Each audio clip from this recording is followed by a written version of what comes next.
تسلیمہ نسرین نبی کے دشمن ہے، اس کی اولاد ہے مرزا غلام احمد قادیانی گستاخ محمد ہے، اس کی اولاد ہے مرزا طاہر نبی کا دشمن ہے، اس کی اولاد ہے پھر ابو جہل سے لے کے مرزا طاہر تک یہ سارے دشمنی نبی سے کرتے رہے، ان کی اولاد بھی تھی، ان کی نسلیں بھی تھی، ان کے خاندان بھی تھے، ان کی پہچان بھی تھی، اور اللہ قرآن میں کہتا ہے جو ان کا دشمن ہوتا وہ ابتر ہوتا ہے۔ دنیا کی سمجھ میں قرآن نہ آتا اگر محمد کا بیٹا نہ بولتا میرے امام نقی مدینے کے مقام سے گزر رہے تھے، یا ایک شخص نے اپنے گھر کا دروازہ کھولا اپنی گود میں اپنے بچے کو کھلاتا ہوا امام کے قریب سے گستاخی والی نظروں سے گزر گیا، مولا کے صحابی نے ہاتھ پکڑ کے کہا مولا اس بندے نے تجھے سلام کیوں نہیں کیا؟ فرمایا یہ ہمارا دشمن ہے۔ اس نے کہا مولا اگر یہ تیرا دشمن ہے پھر اللہ تو قرآن میں کہتا ہے تمہارے دشمن کا بیٹا نہیں ہوتا، پھر اس کی نسل کیوں ہے؟ امام کا قرآن کل بھی سچا تھا، آج بھی سچا ہے، ہمیشہ سچا رہے گا۔ مولا بیٹا کیوں ہے؟ فرمایا ہوتے کسی اور کے ہیں، کہلواتے کسی اور جو بول سکتے ہاتھ اٹھا کے بولے حیدری۔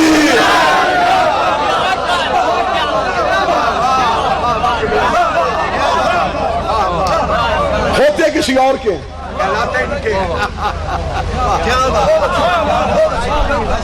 ولید بن مغیرہ گستاخ رسول تھا۔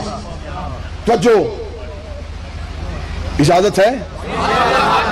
ولید بن مغیرہ گستاخ تھا رسول کا، اس نے رسول کے دربار میں کھڑے ہو کر رسول کے سامنے رسول کی گستاخی کی۔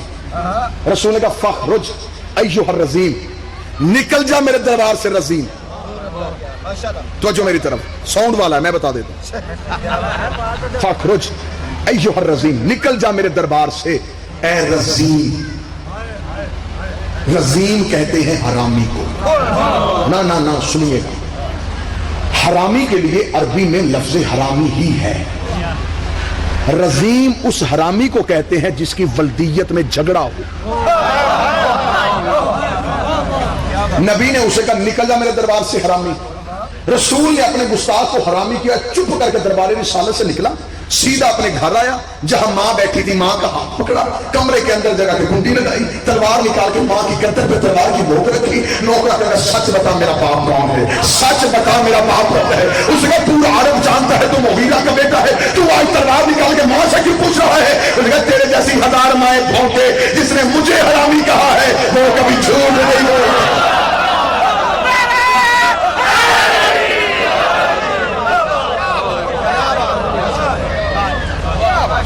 قرآن وارث سے پوچھو تو سمجھ میں آئے۔ تو جو ہے صاحبان، قرآن مالک سے پوچھو کیا کہنے زمانے نے کیسی کیسی کروٹیں لے لی، کیسی کیسی حقیقتیں کھل کھل کے سامنے آنی شروع ہو گئی۔ وہی سعودی عرب جو اللہ کے علاوہ کسی سے مدد نہیں مانگتے تھے، آج صبح شام پاکستان سے مدد مانگتے۔ پچھلے دنوں آئے تھے امام کعبہ، آئے یہاں پہ لاہور کی بحریہ ٹاؤن کی مسجد میں نماز، بادشاہی مسجد میں نماز، اسلام آباد میں نماز۔ اب کیمرے کسی چیز کو چھپنے نہیں دیتے، ہر چیز ریکارڈ ہو رہی ہوتی۔ امام کعبہ نماز پڑھانے کے لیے آتے تھے، ان کا پروٹوکول تھا، عام بندہ ان کے قریب جا نہیں سکتا تھا، خانہ کعبہ کے امام۔ لیکن میں نے اپنی آنکھوں سے وہ منظر دیکھے ہیں ٹی وی چینلز پہ، آپ نے بھی دیکھا، جو بندہ جس کا مقدر ساتھ دے دیتا تھا کہ وہ امام کعبہ سے سلام لے لیتے، وہ 5 منٹ اپنے ہاتھ چومتا تھا، جس کا ہاتھ ابا کو لگ جاتا تھا وہ اپنے ہاتھ، جس کا ہاتھ نہیں پہنچتا تھا ٹی وی دکھا رہا تھا وہ دور سے ہاتھ کر کے۔